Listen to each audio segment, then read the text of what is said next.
Welcome to another episode of the Skinfluence Podcast. I'm your host, Dr. Dustin Portela, and I'm very excited about today's episode because I'm welcoming on a friend, Dr. Tony Youn, a board-certified plastic surgeon who practices in the greater Detroit area of Michigan. And I did my residency in Detroit, but unfortunately, I didn't get to meet Dr. Youn until after I was in practice. We became friends in the early days of the pandemic because we were both creating content on TikTok. He's got a massive social media following, I think approaching 10 million followers across all of the various social media platforms.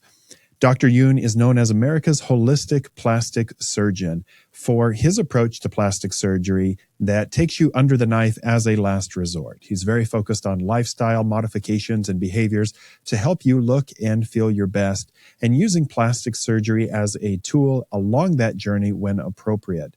Dr. Youn is a very thoughtful physician who has a wide breadth of knowledge in the field of medicine and plastic surgery, and he's a very entertaining individual as well. I know that you'll enjoy this conversation.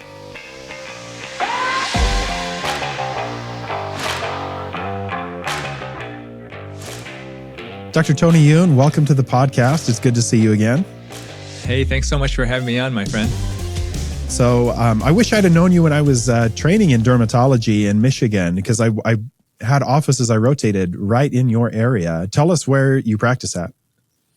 So I'm in Troy, Michigan, which is one of the suburbs of Detroit. I actually did my training at Michigan State. I did my residency in Grand Rapids. I did 5 years of plastic surgery.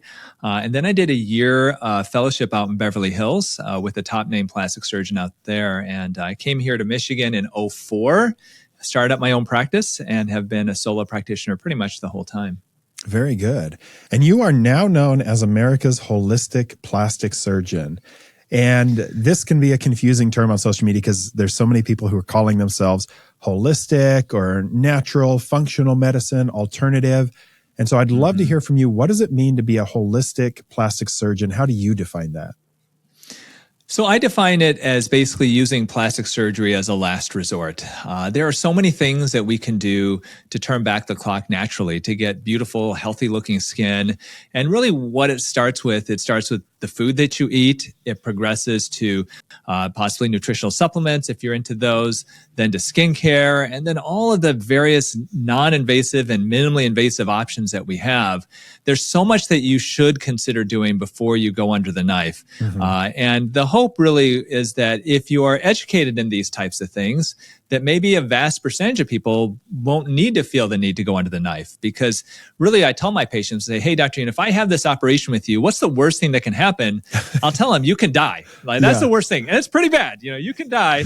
And so I really want to save that for, putting yourself at risk only when we need it. And really the main thing that these types of non-surgical interventions still can't really handle is excess skin, So if you've got excess skin of your body, then unfortunately, usually surgery is your only real option. But short of that, there's so many different things we can do that really can help people get where they want to be. Yeah, and I think there's an argument to be made that approaching your practice in that way could be against your own self-interest, because the old trope of surgeons like to cut, and they often will, I don't want to paint too broad of a brush, because I think there's so many good surgeons that have such a good approach, but it could be very tempting to just everybody that comes in your office gets a procedure, because that's how you would drive the most revenue. Well, and I mean, when I look at training, I did 3 years of general surgery training where it was all about, treating trauma and, bowel surgery and taking out gallbladders and stuff like that. Then I did 2 years of plastic surgery where, you really spend a lot of time doing reconstructive surgery, whether it's surgery after breast cancer, or we spent months in the burn unit. We spent many, many months doing hand surgery. That when you think about, what we come out with the education, we are lacking education and all these other things. And, it's interesting because when I was in residency, one of the things I really, really wanted to do is I wanted to spend some time with a dermatologist because I didn't know anything about true skincare. I knew how to take care of the skin surgically, and wound care. We're great with wounds and stuff, but not actual just preventative, skin therapies and all of that.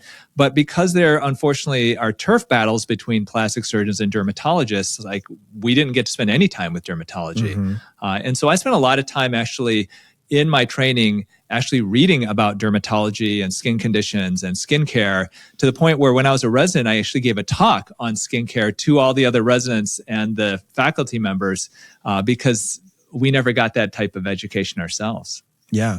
Yeah. I would love to get invited to talk to, plastic surgeons when I was a resident about this stuff. Cause I think 100%. It's just personality differences that I've never really felt like there's a huge turf war in any situation that I've been in, except with maybe med spas. But some of them are really great. And I'm friends with a lot of good estheticians. But you talked a little bit about your training pathway and ended up doing a fellowship. And do you think that that's a requirement for plastic surgeons who want to do a lot of cosmetic work? Or do you think that now most plastic surgeons get sufficient exposure in their residency training? I think that you don't get enough exposure in general in residency training to be really, really good at cosmetics right away. That is something that does take time. And most residency programs, to my knowledge, and I may be wrong about some of these, but in general, spend most of the time doing reconstructive surgery. And the cosmetics, because really, when you're doing actual surgical procedures, it really is a situation where you aren't going to get good at it unless you're actually doing the operation. And when you're doing reconstructive surgery, it's easier in general for the surgeons to pass the surgery to you, let you as a resident do the operation, than if they're doing a facelift on somebody who's paying them $20,000. That facelift patient doesn't really want a resident doing their facelift if they're paying all this money to have the surgeon do it. And so it's difficult when you're doing cosmetic training to actually get hands-on, much harder than if you're doing reconstructive surgery. And so that's where a fellowship can really come in handy. Now, I'll tell you, I have colleagues of mine who are fantastic cosmetic plastic surgeons, and they didn't do a fellowship in aesthetics like I did. And they're fantastic because they've been in practice long enough, But if you're brand new in practice, may not be quite ready for the prime time. You do, want to take your time learning your craft and getting better and better at it. Yeah, I think that's sound advice. And it really is true for any specialty, is that you're equipped to handle certain things when you come out. And if you want to branch out beyond that or be really good at one particular thing, you certainly have to put in some extra work. And sometimes that's a fellowship, and sometimes that's just going to take time doing the real deal. Yeah, in plastic surgery now, we really are subspecializing a lot more than we used to. I mean, when I first started in practice in 2004 and with the doctors that I trained with, between 98 and 2003, most of the plastic surgeons I worked with were doing kind of everything. They would do breast reconstruction after cancer. They would do cosmetic surgery. They would do facial trauma reconstruction. They would do lower limb reconstruction, all that type of stuff. And some of them would even do hand surgery. Now I feel like 20 plus years later, we are really subspecializing. For me, I just do cosmetics. I have colleagues of mine where they even subspecialize more than that. They just do nose jobs. That Dr. Nassif on the Bot Show, all he does is nose jobs. Like that would bore the bejesus out of me just to do one operation. But there's some, I have colleagues of mine that they just do breast reconstruction after breast cancer. There are some that just do hand surgery. So I think very gradually, maybe quickly, if you look at it from a whole, we are really becoming a subspecialized field where there's very few jack of all trades plastic surgeons anymore. And there are studies too that have been done that show that the more you do of a specific operation, the lower the likelihood of a bad outcome. Meaning that it's better if you subspecialize and do just a handful of operations a lot versus doing like everything, a little bit. Yeah, and it makes total sense. That's why you have a general contractor for your house and they sub it out to different, areas of specialty. The guy doing the plumbing isn't doing your electrical. So even though they probably have some knowledge overlap. So why did you decide to take a holistic approach to plastic surgery? Was this in your mind from the very beginning of opening your practice, or was it an evolution in the way you decided to practice? This was more of an evolution. I think I came to a realization after a patient had a really bad complication that I really started rethinking the practice of medicine and plastic surgery specifically, of like, am I doing the right thing for my patients? Because I went into plastic surgery really with the idea of like, oh, I want to help people to feel better about themselves, and that's why I'm doing this. And we were, I was trained in a very cut first mentality of like, I was trained to be a surgeon. And so as a surgeon, you think about what's your goal as a surgeon is to operate on people. And so there's a financial incentive to do that. That's what you're trained to do. But I realized, I think after being in practice for a while, that maybe that's not the goal. Maybe that shouldn't be my goal. Maybe my goal should be the opposite, is to try to keep my patients out of the OR. And after having a patient with a bad complication, that really is what opened my eyes to it, but also opened my eyes to the fact that there was so much out there that I did not know. And so I started thinking I started realizing that, geez, it's funny because I think physicians, and you and I think, are on a very similar page with alternative medicine and lifestyle medicine and all of that. I think that there's a lot that we're taught, and we are in some ways as physicians brainwashed into thinking that just because we have an MD, we know better about everything health related than other people. And just because we have the MD, and I realized pretty quickly how much I didn't know about nutrition, about skincare, about, why people age more quickly than others. And I started really studying, this was many years ago, things like longevity medicine and functional medicine, and really learning about all that stuff that I was not taught in medical school. Now, they're starting to get there. I think that that's being taught more now in medical school, especially with the current administration and some of their required changes, which I agree with. I disagree with a lot of stuff going on there, but that's something I do agree with. And so I think that there is a trend towards looking at nutrition and a lot of these things that we didn't spend much time with in medical school. But that's something that I realized many, many years ago. Yeah. How often do you, and maybe this is too broad of a question, but do you find that people come in seeking plastic surgery when the problem can actually be resolved through some of these other means, or maybe they need to find a different way to be confident in themselves, and your approach is able to help that? Yeah, I think a lot of it, the good thing is I have a wait list that's like 2 years long. Yeah. And so by the time patients come in to see me, they're pretty driven and they know what they want and all of that. But I do spend a lot of time talking to patients about lifestyle. I had a patient, almost every day I have a patient who comes in who is interested in plastic surgery. And honestly, what would help them better are lifestyle modifications. And it's been challenging up until about the last 6 to 12 months with the GLP-1 medications. I have so many patients who've come to see me that they want a tummy tuck, but but unfortunately their BMI is very high, and they think erroneously that a tummy tuck is going to be a weight loss procedure for them. And in the past, it's been really challenging because I think a lot of my patients will come in and they do have weight issues, and those weight issues lead to skin problems, or large breasts.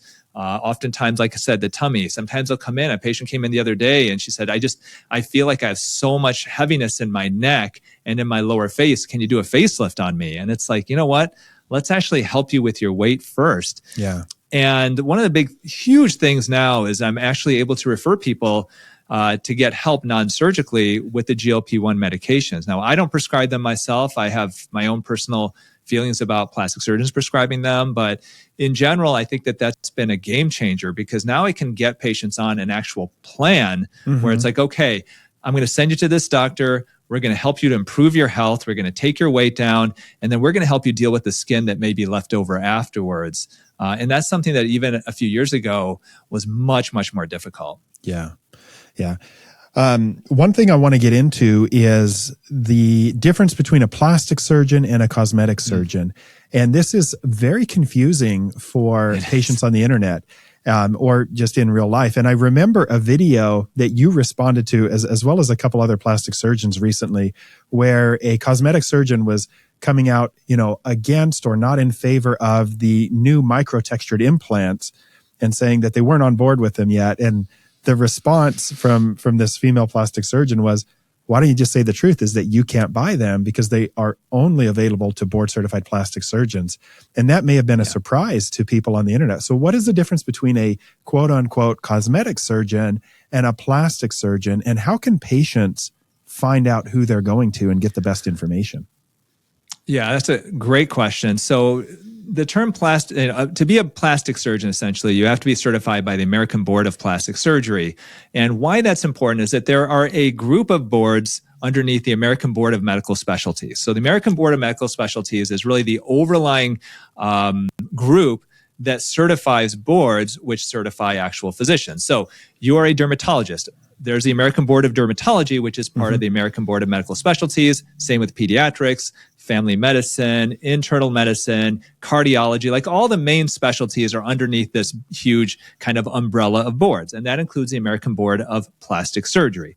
Now, to become a board certified plastic surgeon, you have to do at least 3 years of general surgery, and then you do 2 to 3 years of plastic surgery residency afterwards, and you have to pass oral and written boards, and you have to do continuing medical education and live up to certain ethical standards. Like you have to do that to be a board certified plastic surgeon. Now, the term cosmetic surgeon technically applies to anybody who does cosmetic surgery, so it could be an emergency room physician who takes a weekend course on breast implants or on liposuction, and then they decide they're going to do that procedure in the office, in their operating room that they just built out of their office. And so the term cosmetic surgeon is not as specific as the term plastic surgeon. Where this gets more confusing, though, is that there is an American Board of Cosmetic Surgery, and this is a board that certifies people, doctors, after they do a certain amount of training in cosmetic surgery, and then they pass their board exams as well.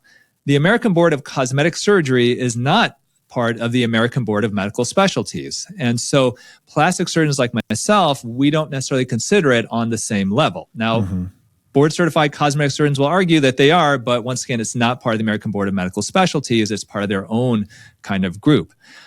Just as an example, when you talk about boards, Rand Paul, the senator from, is it Kentucky? I think, is he Kentucky Senator Rand Paul? He actually is an ophthalmologist who never passed his boards for my understanding, for his American Board of Ophthalmology. So he created his own board. His family actually did. And it's something like the National Board of Ophthalmology or something like that, which he became board certified in. I could create my own board of Dr. Youn's Board of Holistic Plastic Cosmetic Surgery, and I could certify people, and that doesn't mean anything, Right. It's just, so I think that's why, as plastic surgeons, where we do all of this stuff, it's a very competitive, especially to get into. We are protective of the term plastic surgery because we know that we have done everything the right way. And yes, there are doctors who are taking shortcuts and try to claim that they are the same, and they just aren't. Now, there's also 2 other groups, though, to consider that I think are on a similar level as plastic surgeons. There's the American Board of Facial Plastic Surgery. So you need to pass your ENT boards, and they do extra training in that. I think that's a very reasonable one if you're going to do facial plastic surgery. And then there's also a board for the ophthalmologists who do ophthalmic plastic surgery, whereas plastic surgery of the eyes. We consider that to be an equivalent board, that and the facial plastic surgery, but we don't consider cosmetic surgery to be an equivalent board. Right. Yeah. And that's an important distinction. And when a patient is going to somebody who's proposing a cosmetic treatment, it's very reasonable to ask, what are you board certified in? From the National Board of Medical Specialties, because it could be an emergency medicine doctor, a family doctor. When I was in Michigan doing my residency, I remember a case where I believe it was a family or emergency medicine doctor who was doing liposuction in a makeshift surgical theater in a barn on their property, and a patient had died. And so one clue is that a cosmetic surgeon probably is not doing that procedure at an accredited hospital or an accredited space because they will require you to be appropriately board certified.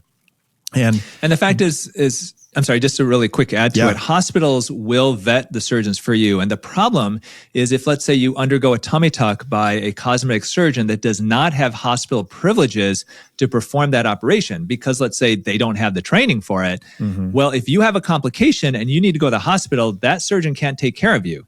You got to hope that whoever's on call, or even if they have somebody on call in plastic surgery, will take care of you instead. And that can be a very scary situation. Yeah, and not one you want to find yourself in. And patients are surprised. I will tell people when they're looking for a reference and I refer to a plastic surgeon, they're like, well, I had a consultation at this place. And, I'll tell them, if I wanted to do surgery in this room and take out your gallbladder, legally I could do that. It would not be smart of you to let me. It would not be smart of me to do it. But I have a physician's license that allows me to do anything within the scope of practice of a physician. And so the practice here locally was founded by an anesthesiologist who decided to go to the other side of the curtain and start doing cosmetic surgery, and ended up, undergoing the largest malpractice suit in the history of the state of Idaho for a complication that they endured. And so I just want patients to have the right information, as you do. Yeah, and I think, you see it too as a dermatologist, where there are all these med spas that are opening, and they have medical directors who oftentimes have zero knowledge in either plastic surgery or dermatology. It could be a family doctor. They're just coming in and signing the charts on the weekends to make extra money. And I'm sure you, like me, have seen just horrible complications come out of places. And, and anybody can get a complication. You inject filler, you can get an intravascular injection. You could, have parts of the face technically become ischemic and can even die.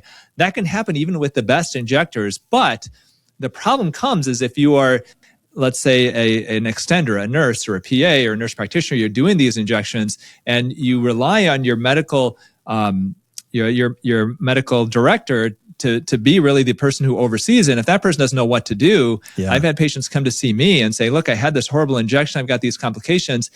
And the first thing I ask them is, well, what did the medical director say?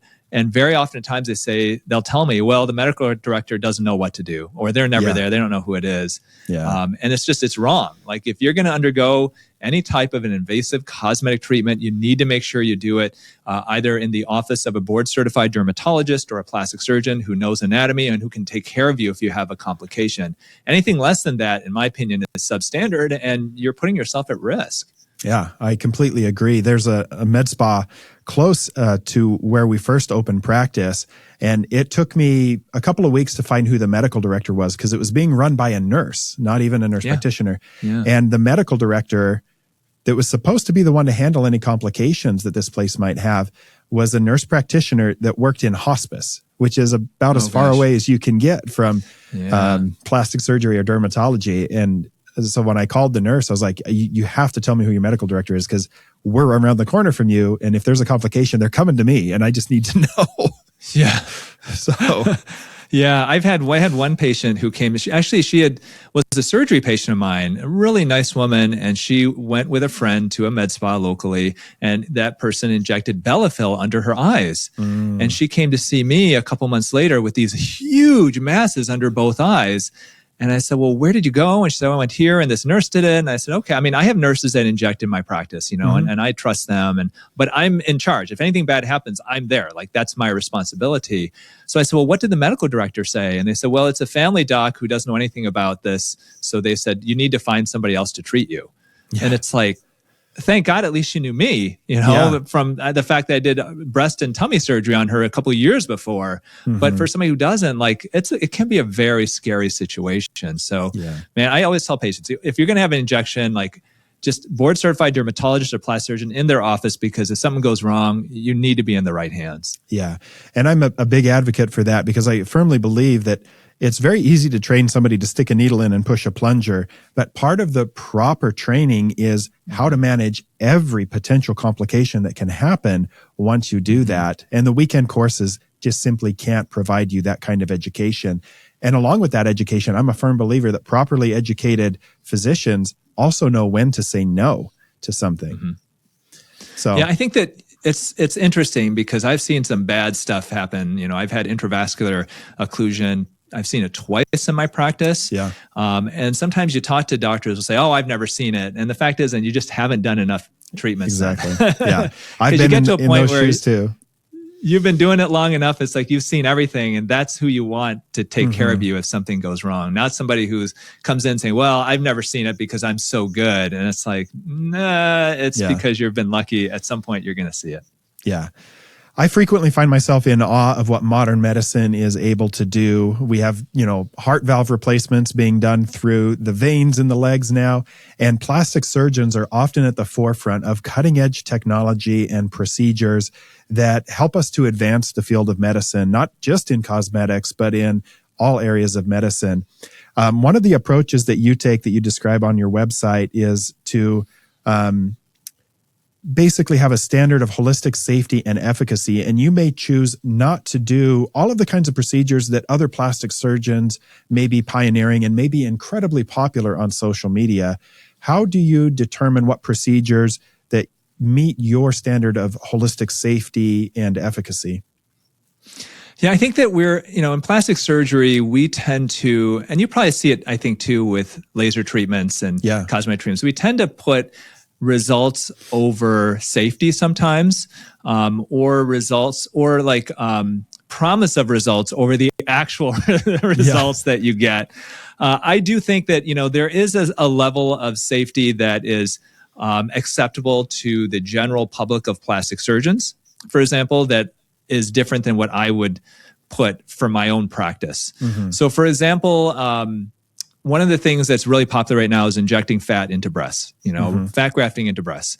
It's an alternative to breast implants, and breast implants, I do a lot of them, but there are issues with implants, breast implant illness and things like that. So I understand why somebody would want to do fat grafting to the breasts. It is a hot topic right now. A lot of doctors are recommending it. A lot of plastic surgeons are, because the surgery itself is not that difficult to perform. You liposuction some fat, you purify the fat, and then essentially inject it into the breasts. Like, it's not that hard. Mm-hmm.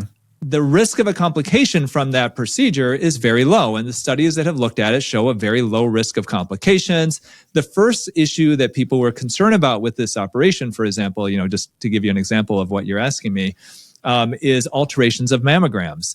Mm-hmm. And initially, there were some studies showing that, yes, if you get this fat injected into your breast, it may alter your mammograms. You may, it may potentially obscure finding breast cancer. And 1 in 7 women get breast cancer in their lifetime. Those fears have been, for the most part, resolved now with better mammography screening and reading of this type of thing. But the one thing that they haven't really resolved, that plastic surgeons really just won't talk about, is the fact that fat is chock full of stem cells. We know that. 1 in 7 women, as I mentioned, will get breast cancer in the lifetime. And how do we know that if you inject a bunch of stem cell rich fat into a cancer prone organ, that you may not potentiate future breast cancer quicker than it would develop more naturally? So for example, you may have a cluster of dysplastic, precancerous cells in your breast that won't turn into an actual tumor until maybe you're 95 years old. But now that you've injected a bunch of stem cell rich fat into and around it, now you're 65 and all of a sudden you get a lump there. These are things that studies go out about 5 years, and that's about it. Yet there are plastic surgeons who are performing this on patients, all over the country, telling them that it's safe. And so that's just an example for me. Like, what I try to do is I think about, if this is my family member, would I recommend that? And I try to always, as a surgeon, think about what's the worst thing that can happen and how do I prevent that? So if you're doing fat grafting to the breast, what's the worst thing that can happen? Maybe you could, influence a skin cancer or a breast cancer to show up quicker. Do we know that that's not going to happen? And for me, I don't think we know that yet. And so that's one of those procedures that I just wouldn't do. Yeah, it makes very good sense. And it just speaks to the type of standard that you like to hold and the way that you approach your practice. And you also have the benefit that you're as busy as you could possibly be. So you don't have to have that pressure to try to find other things. So it's a nice place to be. Yeah, very nice place to be. And it's a place I'm very comfortable at in my practice. And I've really narrowed down the things that I like to do every day that I've become very good at. So I want to talk about your social media presence. You're very active on social media. I would assume you're probably coming up on 8 to 10 million followers across all platforms. Why 14. Did you get started? 14. Man, I got to update my numbers. Sorry, man. Why did you get on social media, and why do you keep showing up? What's your goal with social media? So I've been really involved with media ever since I started my practice in 2004. When I was in fellowship in LA, I was on a show called Dr. 90210. Literally, I was on it for like 3 minutes. Yeah. And I had just started my practice here in Michigan. The show aired when I was about 2 or 3 months in. I was like destitute. I had no money, a ton of debt, living in a small apartment, no patients. And I was like scrambling just to try to make a living. And then all of a sudden this show airs and I had 10 new cosmetic consults the next day.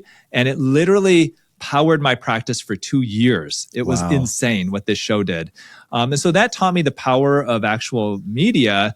From there, I parlayed that into, I actually started, this is right after that, kind of the blogs became really popular, like Perez Hilton hit, then this was like the mid 2000s. And so I started a blog called Celeb Cosmetic Surgery, and that became the #1 plastic surgeon blog in the country. And I was enjoying writing and stuff for that. I ended up getting sued by a paparazzi because of a photo I put up of Cyndi Lauper, and that killed my site. Oh no. That was, I got sued for $150,000 by a paparazzi. It was a reverse class action lawsuit suing me for 150 grand because of one picture of Cyndi Lauper who appeared to have had a chemical peel done on her face that I put on my blog. So that killed my blog, unfortunately. And then from there, I parlayed it into actual national TV. I did a lot of national TV shows. I did Rachel Ray's talk show like 25 times. I was on Dr. Oz's show maybe 10 times and stuff like that. And then we probably hit about 10 years ago, and the producers stopped calling me as much. I think because I was starting to age out a little bit. And they're like, oh, they're picking like Whitney Bowe, like our friend, Dr. Whitney Bowe started. Rachel Ray all of a sudden is like, oh, we don't want Dr. Youn, we want Dr. Bowe. Like, I could see why. She's a lot cuter, prettier, and younger than me. And then I started transitioning over towards social media because I have this like creative streak that I need to create something. You know, I've written 4 books. I used to be in a band. Like, I've always have something creative that I like to work on. And over the past, 8+ years now, it's been social media and creating content. So that's been kind of my creative outlet. And I see that as being the creative outlet for the foreseeable future. What do you hope that consumers get out of the information that you put on social media? When we really started doing this a lot during the pandemic, one of the big things that really touched me was all the people that would message me saying, hey, you kept me company during the pandemic when it was such a scary place. And I was by myself, like on the 24th floor of a high rise, like where I couldn't leave. And that really touched me. And so for me, I think it's just the ability to touch people and to, even give them company, to give them a chuckle, and to help make their life, even if it's just a tiny, tiny fraction of an amount more enjoyable or better, then that to me is a privilege, So it's like I can see 20 people in my office a day and potentially change their lives by doing surgery or a cosmetic treatment. But you and I both know that in the power of social media, we can touch hundreds of people in a day in different ways, maybe not quite as profound, but we can still help them, even if it's just, like I said, giving them a chuckle. Or maybe we help them, to improve their health and their quality of life. All of that, I think, is just so powerful. And it really is such a privilege to be able to have that influence and to use it for good.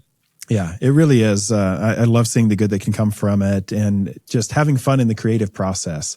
So I'll have to pick your brain sometime on getting some of those connections, because I love doing TV and commercials when I've had the chance to do that kind of stuff. I would say the highlight of my career so far was being on Saturday Night Live. So I want more of that. I saw that one. I was like, dang, Dustin. And I was supposed to, I got called to do a CeraVe thing with Cade Cunningham, who's like Detroit Pistons, like our star player. And I think they gave the spot to you because you did one with, was it KG or something, right? I didn't do the live shoot with KG. That was someone else, but okay. I was like, I think Dustin got this instead of me, but that must have gone to somebody else. They skipped us both. So as we look into the future, what really excites you about the future of plastic surgery, things coming down the pipeline that are going to be potentially game-changing? I think what I'm seeing that's really exciting is it really is plastic surgery melding in with a lot of what dermatologists are doing and even biohackers. Like I feel like there is a certain amount of overlap between the 3 groups, biohackers being kind of like way on the one end of like experimentation and stuff, but non-invasive, dermatologists, you guys being all about the skin and, with the exosomes and stem cells. And then us also, looking at more of the surgical. I do think that there's a really interesting, overlap that we're all going to kind of achieve in the middle somewhere, where we are looking at things like stem cell therapy, like exosome therapy, like biostimulators, and in addition to devices, that are getting so much more exciting. I mean, just in the last 20 years, I would have never thought 20 years ago that we would have a laser that can actually reduce fat non-invasively. Like that's crazy, that we have that, or cool sculpting that freezes it, So I think it's really exciting. Those are some of the things I'm excited about. I think the thing that we just don't have yet that I'm hoping they come out with at some point is a really effective skin tightening device. Because that's, I think, one thing we just have not developed is how do you tighten the skin of the body without having to cut it out? Yeah. And I know these laser companies and, they're working on that. If they could get one that would get pretty good results, then I think that could be a huge game changer for all of us. Yeah, certainly an unmet need. Have you used or looked into Ellacor, and do you have thoughts on Ellacor? Ellacor, I think the idea is really interesting. And so for people who are, for your listeners, the idea, like if I do a tummy tuck, I am cutting out many, many centimeters of excess skin. All right. And so we're removing skin, but to do that, it creates a scar, a lengthy scar. Same thing I do a facelift. I may remove a couple centimeters on each side of skin with a facelift, but it creates scars. Ellacor basically is a handheld device that has multiple basically hollow needles that are hooked up to suction. So every time that needle goes into your skin, it sucks out a little core of skin. That core of skin may be like a millimeter or half a millimeter in size.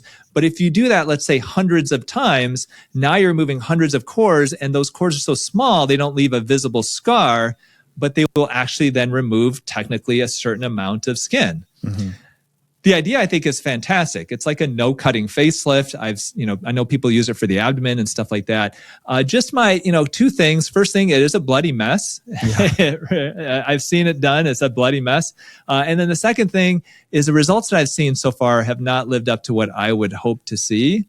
And so my hope is that the company continues to refine, improve the device to try to get even better results, because I think the idea is a really, really good one. It's just, like I said, I just haven't seen the results out of it yet.